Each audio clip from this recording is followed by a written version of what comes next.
The air in the grand ballroom of the Metropolis Museum of Art was thick with the scent of money and ambition. Crystal chandeliers, heavy as frozen waterfalls, hung from the vaulted ceiling, their light fracturing across a sea of tailored tuxedos and jewel-toned gowns. This was the annual Metropolis Innovators Gala, an event where fortunes were pledged and reputations were made or broken over chilled champagne and artfully arranged canapes.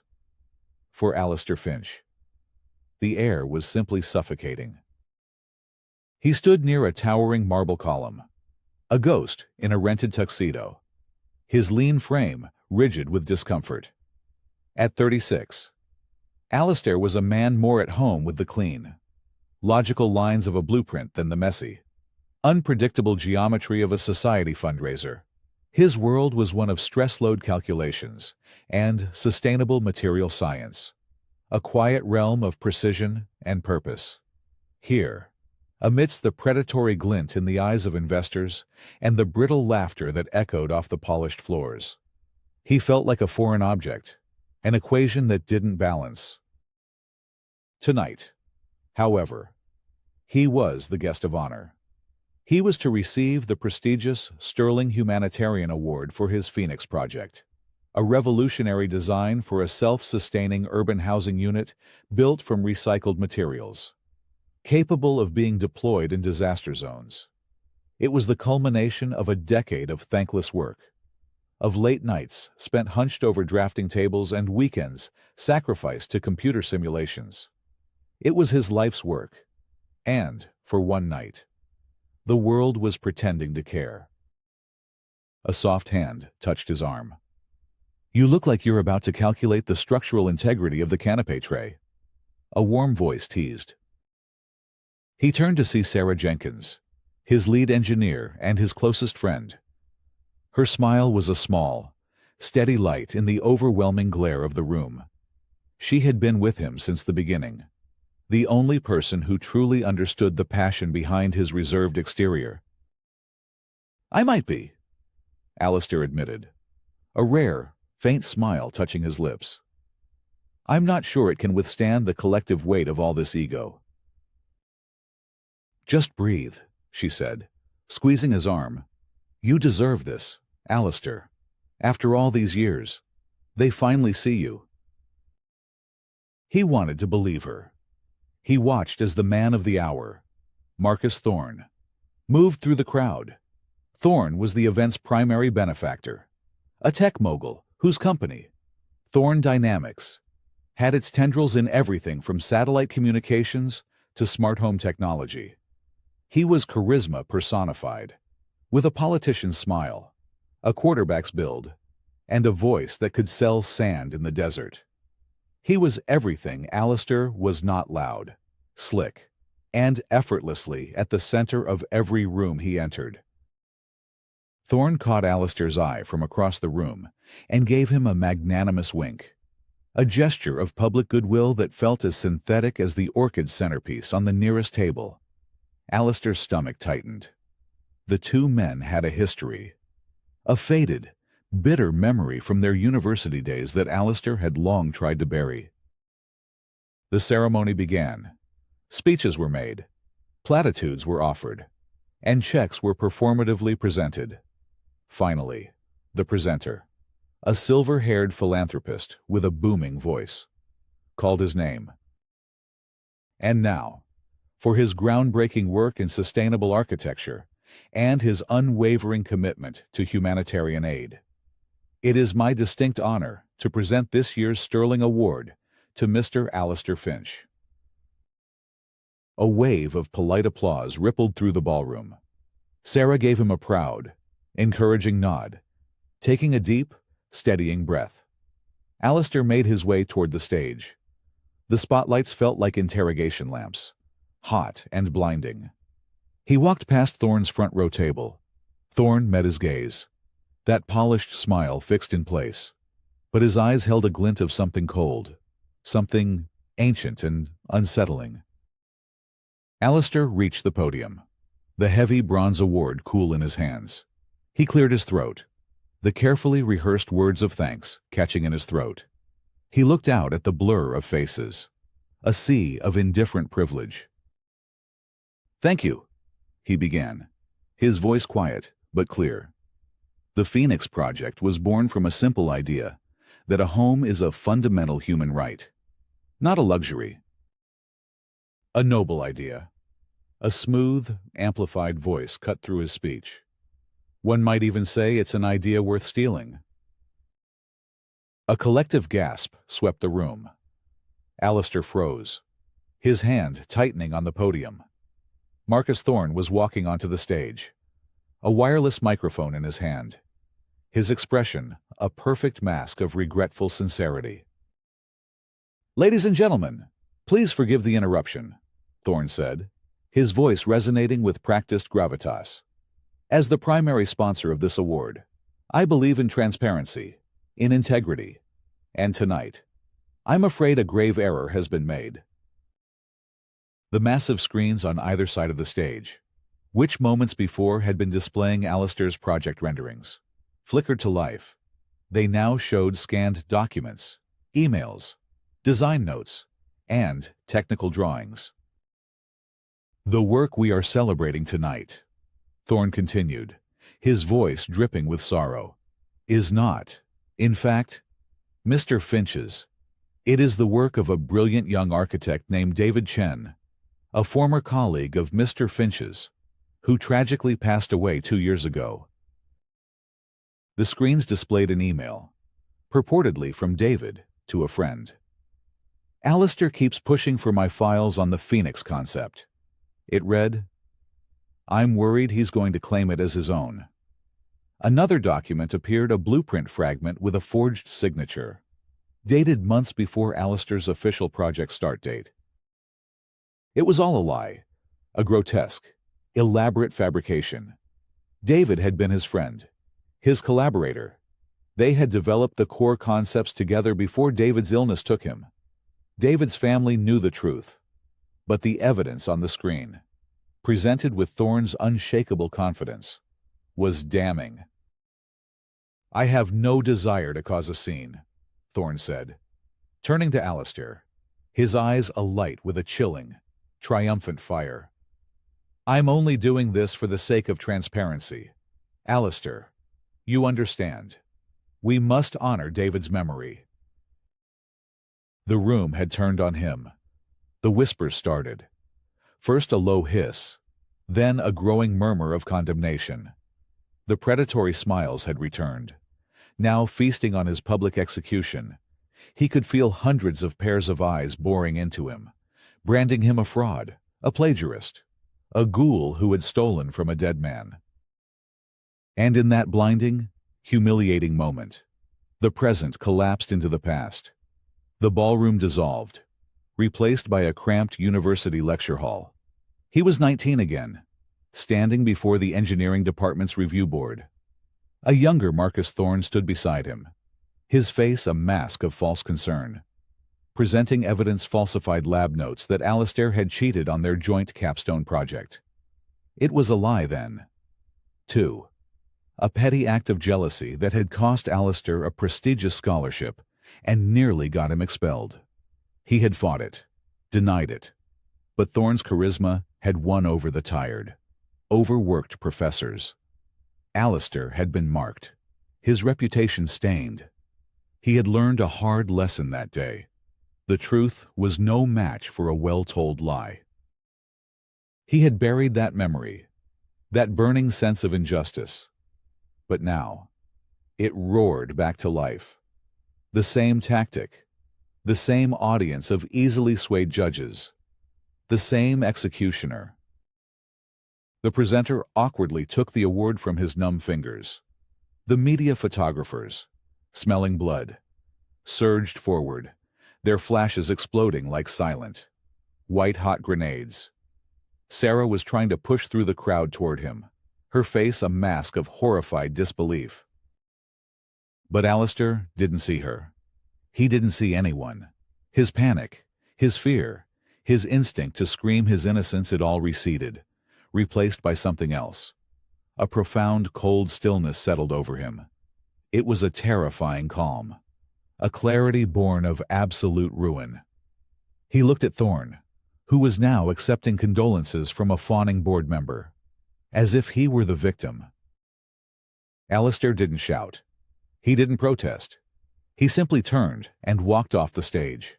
He moved through the parting sea of gawkers and accusers, his back ramrod straight, his expression unreadable. Each step was deliberate, precise. As he pushed through the ballroom's heavy oak doors and into the cold, empty hall, he knew this was not an ending. The boy in the lecture hall had panicked. The man leaving the gala would not. This time, there would be a reckoning. The humiliation was just the foundation. On it, he would build his revenge. The fallout was immediate and catastrophic. By the time Alistair reached his small, sterile apartment, his phone was already vibrating with a ferocity that suggested it was trying to self-destruct. The first call was from the senior partners at his architectural firm, Sterling and Vance. Alistair. Richard Sterling's voice was strained, stripped of its usual bonhomie. We saw the live stream. We need to discuss your position here. There's nothing to discuss.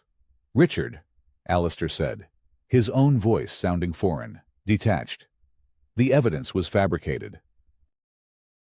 Be that as it may, the voice of the other partner, Thomas Vance, cut in. The damage is done. Thorne Dynamics is one of our biggest clients. We can't be associated with this scandal. He was fired before he could even take off his tuxedo jacket. The termination was couched in the language of mutual separation and indefinite leave. But the message was clear. He was an anchor, and they were cutting the line. The next 24 hours were a blur of digital shrapnel. News outlets, from highbrow financial journals to bottom-feeding gossip blogs, ran the story. Genius or ghoul architect, accused of stealing from dead colleague. They used the most unflattering photo of him from the gala, caught mid-blink, looking guilty and confused.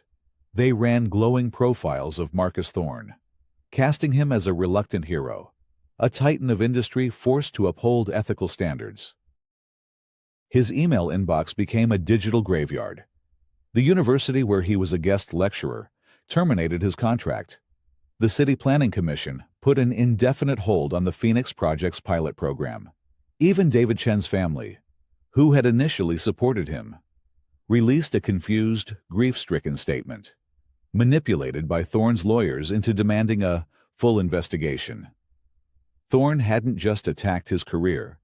He had poisoned his friendships and desecrated a shared memory. Sarah was his only lifeline. She showed up at his door the next morning, her eyes red-rimmed, but her jaw set with defiance. I know it's a lie. Alistair, she said, pushing past him into the apartment, which was as spare and orderly as a monk's cell. David idolized you. He never would have written that email. His signature on that blueprint. It's a forgery. A bad one. If you know what to look for. Alistair was standing by the large window overlooking the city, his back to her. The skyline was a testament to the order and logic he had built his life around. An order that had now been violently upended. It doesn't matter, Sarah. It was a perfect piece of theater. Thorne knows how to play a crowd. So what are you going to do? She asked, her voice laced with a desperate hope. We can fight this. We can hire a lawyer, a forensics expert. No, he said, turning to face her. The cold stillness from the gala had not left him. It had solidified, hardening his features, sharpening the blue of his eyes. A lawsuit would take years. By the time it was over, my name would still be synonymous with the accusation. You can't win a war of whispers in a courtroom. You have to win it in the same arena where it was declared. What arena is that? The one where reputation is currency, and power is the only language that matters. Alistair said, He walked over to his drafting table, a vast expanse of white maple that served as the apartment's centerpiece. It was usually covered in blueprints and sketches. Now, it was completely clear. He ran a hand over the smooth, unblemished surface. He didn't just want to beat me, Sarah. He wanted to erase me, to dismantle my life's work and claim the rubble as his own.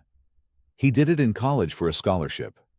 He's doing it now for a humanitarian award and the government grants that come with it. It's a pattern. "So what's the plan?" she asked, her trust in him so absolute it was almost painful to witness.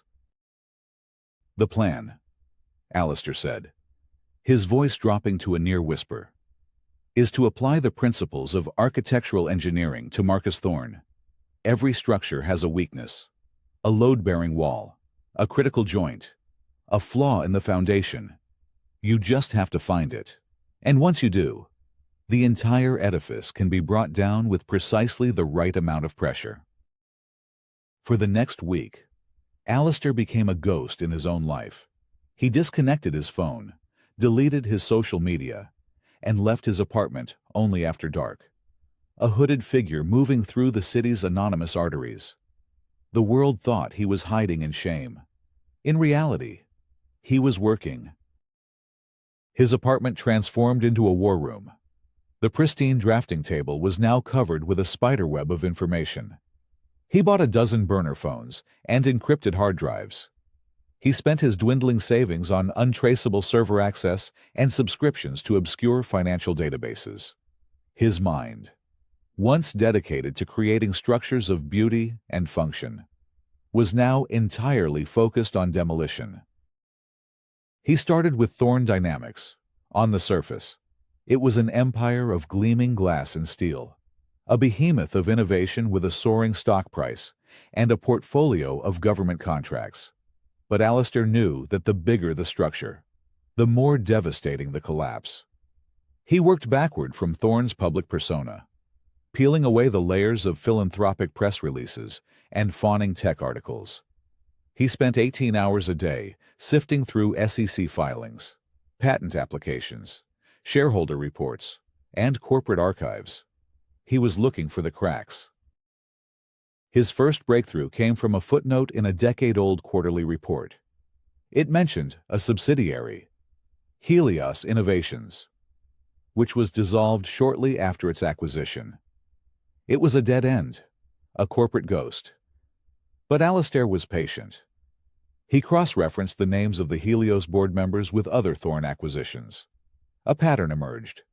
The same small group of individuals appeared on the boards of multiple short-lived, unprofitable companies that were all eventually absorbed by Thorne Dynamics for seemingly inflated prices. It was a classic shell game, designed to move money and hide losses. But it was so deeply buried in years of legal paperwork that no one had ever noticed. It was a flaw in the foundation. He needed help, an inside perspective. He thought of Elena Vance, a respected investigative journalist known for her tenacity in dismantling corporate corruption. Coincidentally, she was the niece of his former boss, Thomas Vance, a connection that felt like a bitter twist of fate. He knew she wouldn't take his call, not with his name being toxic waste. So he didn't call her. Instead, he sent her an anonymous, encrypted email. The subject line read, "The Ghosts in Thorne's Machine." Inside, there was no text, only a single document, a detailed flowchart connecting Helios Innovations to 3 other shell companies, with dates, transaction amounts, and the names of the recurring board members. At the bottom, he added a single question. Why would Thorne Dynamics consistently overpay for failing tech companies owned by the same handful of people? He sent the email and shut down his laptop. He had baited the hook. Now he had to wait to see if the shark would bite. He also reached out to his old mentor, Professor Abernathy, the one faculty member who had privately expressed doubts about the cheating accusation all those years ago. Abernathy was now retired, a brilliant but cantankerous man who loathed corporate culture and had a photographic memory for university archives. He met Abernathy at a dusty, forgotten corner of the university library. The old man listened intently as Alistair recounted the events of the gala, his sharp eyes missing nothing. Thorn. Abernathy grunted, stroking his white beard. Always had the charm of a rattlesnake. I never believed his story back then. You were the most meticulous student I ever had. You documented everything. Thorn, on the other hand, was all style and no substance. He cut corners. I need your help, Professor. Alistair said, I need to know everything you remember about the capstone project, about Thorn's work habits, anything that might have seemed insignificant at the time. Abernathy's eyes lit up with intellectual fire. Insignificant details are where the truth hides. My boy, let's go digging in the archives. I have a feeling we might find more than just old project files. While Abernathy began his search, Alistair focused on a different angle. Thorn had built his reputation on being an innovator, a visionary. Alistair decided to attack that reputation from the ground up, using his own expertise as a weapon. He began a systematic, anonymous analysis of Thorn Dynamics' most recent public projects, specifically the new Aura Tower, a state-of-the-art skyscraper that was the company's architectural crown jewel. He spent days poring over the publicly available structural plans, engineering reports, and material specifications. To a layman, they were perfect. To Alistair, they were a symphony of subtle, cost-cutting compromises. The steel composite used in the load-bearing columns was a cheaper grade than specified in the initial designs. The wind shear dampening system was a less effective, off-the-shelf model. The foundation's concrete mixture showed signs of insufficient curing time. None of these were critical enough to cause a collapse. Not yet. But they were vulnerabilities, stress points. Using a secure, anonymous blogging platform, he began publishing his findings under the pseudonym Vitruvius, after the ancient Roman architect. He didn't make accusations. He simply asked questions. Is the T-17 steel composite in the Aura Tower truly sufficient to handle seismic stress over a 50-year lifespan? He wrote in his first post. He attached his own complex calculations and stress simulation models. A mountain of irrefutable data. An analysis of wind load distribution suggests a potential for harmonic resonance in gale force conditions. Can Thorn Dynamics release the full, unredacted engineering reports to allay these concerns? The blog was a sleeper, at first. Only a few engineering students and architecture geeks noticed. But the precision of his analysis was undeniable. His posts were masterpieces of technical demolition, written in the calm, irrefutable language of science. They were quiet, precise, and utterly devastating. He was placing his charges at the base of the tower, waiting for the right moment to press the detonator. A week after he sent the email to Elena Vance, he received a reply. It came to a new, secure email address he had set up. The message was short and to the point. Who is this? Your data is compelling, but unverified. I need a source. Alistair replied with a single address and a time. A small, independent coffee shop in a neighborhood Thorn would never set foot in. It was a risk, but one he had to take. He needed an ally who could amplify his findings, someone who could turn his quiet data into a public roar. He sat in the back booth of the cafe, a cup of untouched coffee growing cold in front of him. Elena Vance arrived exactly on time. She was sharp, intense, with eyes that seemed to be constantly analyzing, deconstructing. She sat down without a word, placing a small audio recorder on the table between them. I won't ask for your name, she said, her voice low and crisp. But I need to know why you're doing this. What's your stake in Thorn? Let's just say I'm a believer in architectural integrity, Alistair said, his face shadowed by the brim of his baseball cap. And Marcus Thorne builds on faulty foundations. My uncle helped fire you, she stated, not as a question, but as a fact. He said the evidence was overwhelming. Your uncle is a good man, but he's not an engineer. Alistair replied calmly. He saw a convincing performance. I'm here to show you the blueprints for the stage props. He slid a flash drive across the table. On there, you'll find everything you need to verify my initial findings on the shell companies. Bank records from offshore accounts, internal memos I acquired from a disgruntled former CFO, and the real acquisition proposals that show Thorne bought those companies for pennies on the dollar before using creative accounting to inflate their value on his books. It's a multi-million-dollar fraud scheme designed to deceive his shareholders. Elena looked at the drive, then back at him. This is dangerous information. If it's real, it could destroy him. It could also get you killed. Why trust me? Because you have a reputation for printing the truth, no matter how powerful the subject. Alistair said. And because your uncle, a man I once respected, chose a comfortable business relationship over loyalty. Perhaps you have a different set of priorities. She picked up the drive, her expression unreadable. I'll look into it. If it checks out, I'll run with it. But you need to understand, once this train leaves the station, there's no stopping it. You'd better be prepared for what comes next. I'm not the one who should be worried, Alistair said, standing to leave. Marcus Thorne is living in a glass house, and I'm about to start throwing stones. Days turned into weeks. Alistair operated on a disciplined, relentless schedule. By day, he continued his Vitruvius blog, posting increasingly detailed analyses of Thorne Dynamics' shoddy workmanship.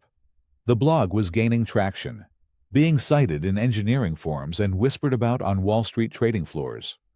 Thorne's stock, once untouchable, began to show faint signs of volatility.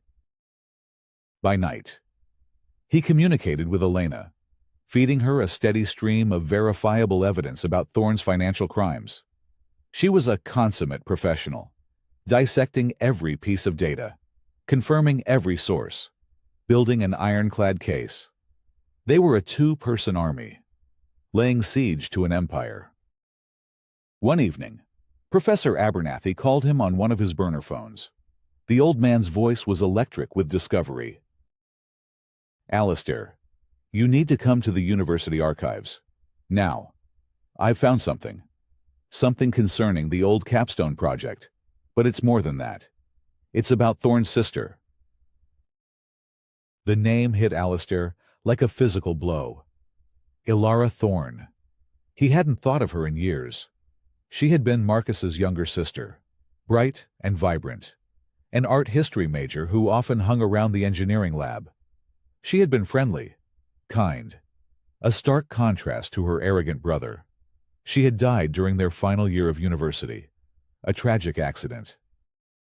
Alistair hurried to the campus, a cold dread creeping into his heart. He found Abernathy in a climate-controlled archive room, surrounded by dusty boxes of university records. The professor had a single, slim file folder laid open on a large table. I started by looking for your project files, the ones that proved your innocence in the cheating scandal. Abernathy explained, his finger tracing a line on an old document. And I found them. But I also found the records for the annual bridge builder competition from that same year. Alistair remembered it well. It was a university-wide engineering competition. Teams had to design and build a functional pedestrian footbridge over a small campus creek. You and Thorne were on the same team. Correct, Abernathy asked. Yes, Alistair said, the memory surfacing through a thick fog. We were finalists. Indeed, and according to these records, your design was revolutionary, an innovative use of tension cables and a lightweight polymer composite. But Thorne, as team captain, made a last-minute change to the material specifications, against your written objections. Abernathy slid a yellowed piece of paper across the table. It was a memo, written and signed by a 19-year-old Alistair, formally advising against using a cheaper, untested polymer for the bridge's main deck. It detailed his concerns about its tensile strength under dynamic load. "I remember this," Alistair whispered. "Marcus said we were over budget. He insisted the cheaper material was fine. He overruled me." "He did," Abernathy said grimly. And 2 weeks later, during the final judging of the competition, the bridge failed. The memory came rushing back in horrifying detail. It was a sunny afternoon. The judges and a small crowd of students were gathered by the creek. Ilara Thorne had been there, standing in the middle of the bridge to take a photograph, supporting her brother. There was a sudden, sickening crack, like a bone snapping. The deck of the bridge fractured, and she fell. It wasn't a long drop, but she hit her head on the concrete embankment below. She died in the hospital 3 days later. The official inquiry had ruled it a tragic accident. The material failure was blamed on an unforeseeable flaw in the polymer. The university, eager to avoid a lawsuit, had quietly settled with the Thorne family and buried the report. Marcus had spun a narrative of shared, blameless grief. But it wasn't an unforeseeable flaw. Was it? Abernathy said, his voice low. He pushed another document forward. It was the original materials invoice, signed by Marcus Thorne, confirming the purchase of the cheaper, unapproved polymer, and stapled to it was a copy of the manufacturer's warning, explicitly stating the material was not rated for load-bearing structural use. Alistair stared at the documents, his blood turning to ice. He knew. Alistair breathed. He knew it was dangerous.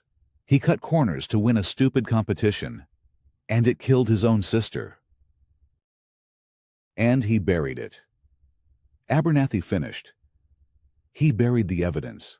He buried the truth. And he let you take a share of the unspoken blame. The cheating accusation against you came just a few weeks after the accident. Don't you see? It was never about the scholarship. It was a preemptive strike. He had to discredit you, the one person who knew the truth about his recklessness. He had to make sure that if you ever spoke up about the bridge, no one would believe you. Suddenly, everything clicked into place. The decades of simmering resentment, the obsessive need to destroy him. This wasn't about professional jealousy or corporate greed. It was about guilt, a festering, pathological guilt that Thorne had projected onto Alistair for nearly 2 decades. Thorne had spent years constructing a false narrative where Alistair's supposed incompetence was the cause of all his problems, starting with the cheating scandal and culminating in this grand, public accusation. By destroying Alistair, Thorne wasn't just stealing a project. He was trying to silence the last ghost of his own unforgivable sin. Alistair looked down at the faded ink on the old documents, the proof of his own youthful integrity and Thorne's fatal arrogance. He had been looking for a crack in the foundation of Thorne's empire. He had just found the fault line that ran directly beneath the throne room. The revelation changed the nature of the war. This was no longer just about restoring his own name. It was about exposing a truth that had been buried for almost 20 years. The stakes were no longer professional. They were existential. Alistair's strategy shifted from defense to offense. He now had 2 powerful weapons: Elena's impending exposé on Thorne's financial fraud, and the devastating secret of the bridge collapse. He decided to use the first to weaken the walls, and the second to bring the entire fortress crashing down. He redoubled his efforts on the Vitruvius blog. His posts became more aggressive, More pointed, he published a side-by-side analysis of the Aura Tower's fire suppression system with that of a recent high-rise fire in Dubai, demonstrating with chilling accuracy how Thorne's cost-cutting measures could lead to catastrophic failure. The article went viral. Insurance underwriters for Thorne's properties began raising premiums. City regulators, under public pressure, announced a surprise structural integrity review of the Aura Tower. Thorne's stock dipped 5% in a single day. Thorne, feeling the pressure, responded with brute force. He released a statement decrying anonymous, unsubstantiated online attacks by disgruntled competitors. His legal team filed lawsuits against the blog's hosting service, trying to unmask Vitruvius. But Alastair was always 2 steps ahead, bouncing his signal through servers in 3 different countries, a digital phantom they could not catch. He also began to use his knowledge of Thorne's psychology against him. He knew Thorne was a narcissist who craved control. So Alastair created chaos. He fed anonymous, contradictory tips to rival financial journalists, sparking infighting and confusion. He used a voice modulator to call into a popular stock market talk show, posing as a former Thorne Dynamics engineer and raising vague but alarming questions about the company's accounting practices. He was a whisper in the machine, sowing paranoia. Thorne grew increasingly erratic. He held a disastrous press conference where he lashed out at reporters, his polished composure finally cracking. He started seeing conspiracies everywhere, accusing his own board members of leaking information. The seeds of distrust Alastair had planted were beginning to bear fruit. Meanwhile, Elena Vance was ready to publish. Her article was a masterpiece of investigative journalism, a meticulous, 10,000-word takedown of Thorne's financial empire, complete with on-the-record sources and leaked documents.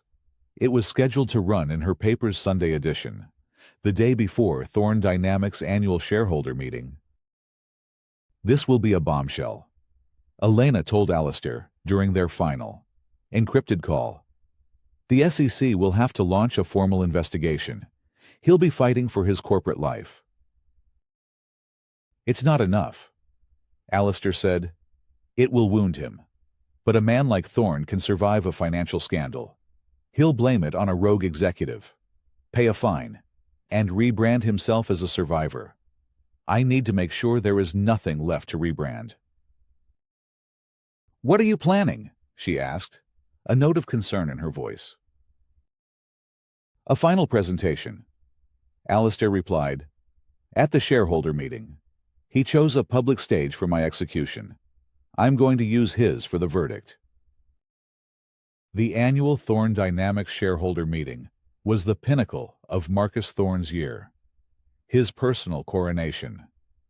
It was held in the company's own auditorium, a sleek, modern amphitheater designed to project an image of transparency and power.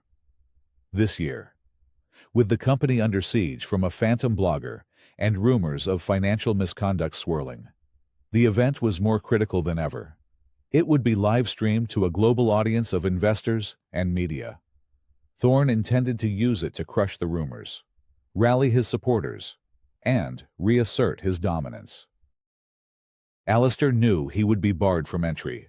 His face was now infamous. The security around the building would be immense, a private army of stone-faced men in dark suits. Getting inside would be impossible through conventional means. But Alastair Finch was not a conventional man. He was a man who understood systems, flows, and structures, whether they were made of steel or of security protocols. For a week, he had studied the building's blueprints, which he had legally obtained from the city's public records office. He mapped out the HVAC systems, the service corridors, the network cabling routes. The auditorium's audio-visual system was Thorne's pride and joy, a state-of-the-art marvel of integration. It was also, Alastair discovered, its greatest vulnerability. The entire system was controlled from a small, isolated server room on the sublevel, a room he wagered would be overlooked in the rush to secure the main entrances. The day of the meeting. Alistair put his plan into motion. He didn't try to sneak in. He walked up to a service entrance at the rear of the building. Dressed in the unassuming gray coveralls of an HVAC technician, complete with a fake ID badge he had meticulously created. He carried a toolbox and a set of rolled-up schematics. He told the lone security guard he was there for a pre-scheduled emergency maintenance check on the auditorium's air conditioning unit. His calm, technical jargon and air of board authority were more convincing than any disguise. The guard, distracted by the flow of VIPs at the front of the building, barely glanced at his badge before waving him through. He made his way through the building's concrete bowels, a labyrinth of pipes and ducts that was as familiar to him as his own apartment. He found the AV server room and, using a set of custom-filed skeleton keys, bypassed the simple lock. Inside, the air was cool, the only sound the quiet hum of servers. He had 10 minutes before Thorne was scheduled to take the stage. He worked with the quiet precision of a surgeon. He attached a small, powerful signal hijacker to the primary video feed controller. The device, which he had built himself, would allow him to override the live broadcast and replace it with a presentation from his own encrypted laptop. He tested the connection on his screen. A small window appeared showing the live feed from the auditorium. The room was packed. The board members were seated on stage. The tension was palpable. He watched as Marcus Thorne strode to the podium, exuding confidence. The audience greeted him with a wave of relieved applause. "Good morning," Thorne began, his voice smooth and reassuring. "I know there have been some concerns lately. Vicious, anonymous rumors designed to undermine the incredible work we do here. Today, we are going to set the record straight." As Thorne began his speech, Alistair took a deep breath. Elena's article had dropped the day before, and the market was in turmoil. Thorne's stock had plummeted 20% at the opening bell. Thorne was using this speech to perform damage control, to lie his way out of the corner he was in. Alistair waited. He let Thorne build his narrative, a tale of innovation and integrity. He let him display charts showing projected growth and videos showcasing their philanthropic work. He let him build the pedestal as high as it would go. Then, at the very moment Thorne paused for dramatic effect before unveiling his vision for the future, Alistair pressed the button. On the massive screen behind Thorne, the gleaming Thorne Dynamics logo vanished. It was replaced by the front page of Elena's exposé. The headline, bold and damning, "Throne of Lies and Empire, Built on Fraud." A confused murmur rippled through the audience. Thorne faltered, turning to look at the screen. His polished smile froze. "We seem to be experiencing a technical difficulty," he stammered, signaling frantically to the technicians in the control booth at the back of the auditorium. But they were helpless. The feed was no longer theirs to control.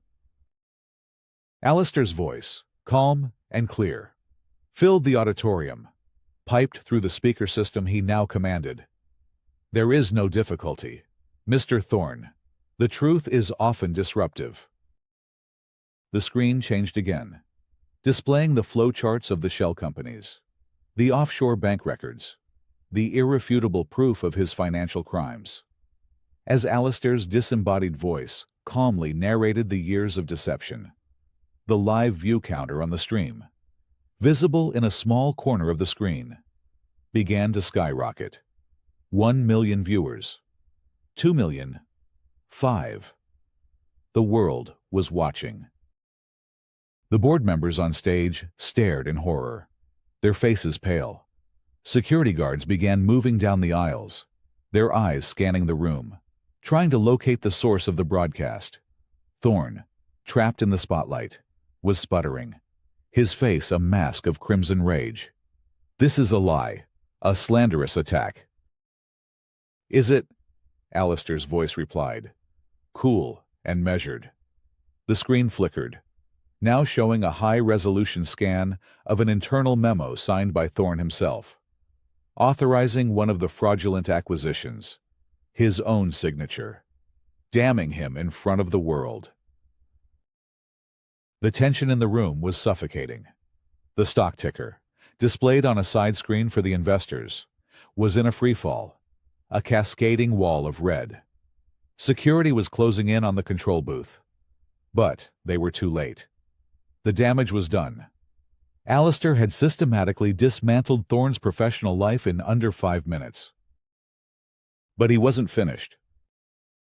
This fraud, this deception, it's a pattern of behavior that began a long time ago. Alistair's voice continued, a note of cold sorrow entering his tone. It's a pattern built on a much deeper, more tragic lie. The image on the screen changed for the final time. It was a photograph. A sunny afternoon on a university campus almost 2 decades ago. A group of smiling students stood on a small, elegantly designed footbridge. In the center of the group was a young woman with bright, hopeful eyes, Ilara Thorne. A choked sound escaped from Marcus Thorne's lips. Many of you know that Marcus's sister, Ilara, died in a tragic accident in college, Alistair said, his voice soft but carrying to every corner of the silent room. What you don't know is that it wasn't an accident. It was the direct result of negligence and greed. The screen then displayed the documents Professor Abernathy had found, Alistair's own memo, warning against the use of the substandard material, the invoice for the cheaper polymer, signed by Marcus Thorne, and finally, the manufacturer's warning, stating the material was unsafe for structural use. Marcus Thorne cut corners to win a competition, Alistair stated, his voice devoid of triumph, filled only with a profound weariness. He knowingly used unsafe materials. He ignored explicit warnings, and his sister paid the price for his ambition. He has spent the last 17 years projecting the guilt for that act onto others. Specifically, onto me. Alistair now faced his final, moral choice. He could leave it there. He had exposed the truth. Thorne was ruined professionally, and now, personally. Or he could deliver the final, annihilating blow. He had one last slide prepared, a psychological profile he had commissioned from a forensic expert, detailing how long-term, projected guilt can manifest as narcissistic rage and destructive behavior. It would utterly vivisect Thorne as a human being, leaving him with nothing. He looked at Thorne on his laptop screen. The man was broken. He had collapsed into a chair on the stage, his head in his hands, all the charisma and power stripped away, leaving only a hollowed-out shell of a man, finally crushed under the weight of a 17-year-old lie. The security guards had burst into the control booth now, their shouts echoing faintly. It didn't matter. Alistair looked at the image of Ilara on the screen, her smile so full of life. Annihilating her brother further felt less like justice, and more like another act of destruction in a story that had already seen too much. Destroying Thorne's empire was justice. Unearthing the truth of Ilara's death was for her memory.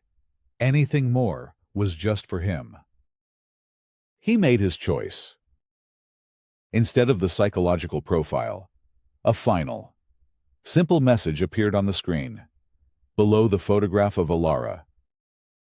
In memoriam, Ilara Thorne, a victim not of an accident, but of a compromised foundation. With that, the screen went black. Alistair closed his laptop, removed the signal hijacker, and slipped out of the server room. He walked calmly through the service corridors, the sounds of chaos and collapse echoing from the auditorium above. He had walked into the building an architect of revenge. He walked out a restorer of truth. The immediate aftermath was a maelstrom. Marcus Thorne was taken into custody by federal agents before he could even leave the auditorium, questioned for securities fraud, wire fraud, and market manipulation. The board of Thorne Dynamics dissolved in a panic of resignations and legal battles. The company's stock was delisted, its assets frozen. The empire crumbled into dust in less than a week. Alistair's name was on every news channel, but the narrative had been spectacularly inverted. He was no longer the villain, but the reluctant whistleblower, a genius engineer who had been the victim of an elaborate, long-running vendetta. Sterling and Vance, his old firm, called him, begging him to come back, offering him a full partnership. He politely declined. He spent the first few days in seclusion, the quiet of his apartment, a welcome sanctuary from the noise outside. Sarah and Professor Abernathy were his only visitors. They sat with him, not celebrating, but simply being present, understanding that his victory was heavy, layered with the ghosts of the past. "You did it, Alistair," Sarah said softly, placing a hand on his shoulder as they watched a news report detailing the extent of Thorne's crimes. "You got your life back." "I did," he agreed, but his voice lacked conviction. The cold, driving purpose that had fueled him for months was gone, leaving behind a profound emptiness. He had won. He had razed his enemy's city to the ground, but he felt no joy, only the quiet ache of a war concluded. He had proven he could destroy. Now he had to remember how to build. Once the initial storm passed, he began the slow process of clearing the rubble. He gave a single, exclusive interview to Elena Vance, laying out the facts calmly and dispassionately. He used the platform not to gloat, but to speak about the importance of professional ethics and accountability. He spoke of David Chen, his friend and collaborator, ensuring his legacy as a brilliant, creative force was restored. The most difficult task was meeting with David's family. He sat with them in their quiet suburban home, the forged documents spread on the coffee table between them. He walked them through the technical details, showing them how the signatures were faked, how the design notes were manipulated. He answered their pained questions with patience and honesty. By the end, they understood. Their apology was tearful, and Alistair accepted it with grace. He had not only cleared his name, he had mended a broken trust. His Vitruvius blog, now under his real name, became a leading voice in the field of structural engineering and ethical design. Universities and corporations from around the world offered him lucrative consulting positions. He turned them all down. The money and prestige that had once defined his world now felt hollow. The fire of his revenge had burned away his old ambitions, leaving him with a desire for something more meaningful, something that would last. He knew what he had to do. The idea had been forming in the back of his mind ever since he'd uncovered the truth about Alara. It was a project that would require all his skills, not just as an engineer, but as a man who understood the catastrophic cost of a flawed foundation. 6 months later, on a crisp autumn afternoon, Alistair stood on a construction site in an underserved, low-income neighborhood on the city's south side. Before him, the steel framework of a new pedestrian bridge was rising over a polluted, neglected creek. It was the first project of his new, non-profit venture. He had used the substantial settlement he received from the city for the wrongful termination of the Phoenix project contract, along with donations that had poured in from supporters. To establish it, a sign at the edge of the site bore its name in clean, elegant letters: the Alara Thorne Memorial Bridge Foundation. Its mission was simple to design and build safe, beautiful, and sustainable infrastructure in communities that had been forgotten. It was an act of transformation, turning the source of a shared, decades-old tragedy into a force for healing and progress. Sarah was there, managing the project, her face bright with purpose. Professor Abernathy was on the Foundation's board, serving as an ethics advisor. Even Elena Vance had become an unofficial partner, using her journalistic skills to expose municipal neglect and highlight the communities most in need of the Foundation's help. They were a small team, bound by a shared belief in building things that were honest, strong, and true. As he watched the welders secure a high-tensile steel girder into place, Alistair felt a sense of peace settle over him for the first time in years. The cold stillness that had been his armor was gone, replaced by a quiet warmth. He had faced his demon, not by becoming a mirror of his destructive rage, but by choosing to build in its wake. His empowerment had not come from the act of revenge, but from what he had chosen to do with his victory. It was not about destroying his enemy, but about building a better world from the wreckage. He ran a hand over a cool, smooth steel beam, feeling its strength, its integrity. It was a foundation he could trust. He looked up at the elegant arc of the bridge, a structure designed not to win a competition or to cut corners, but simply to connect one side to the other, to safely carry people from where they were to where they needed to be. He finally felt at peace. A builder, once more, standing on solid ground.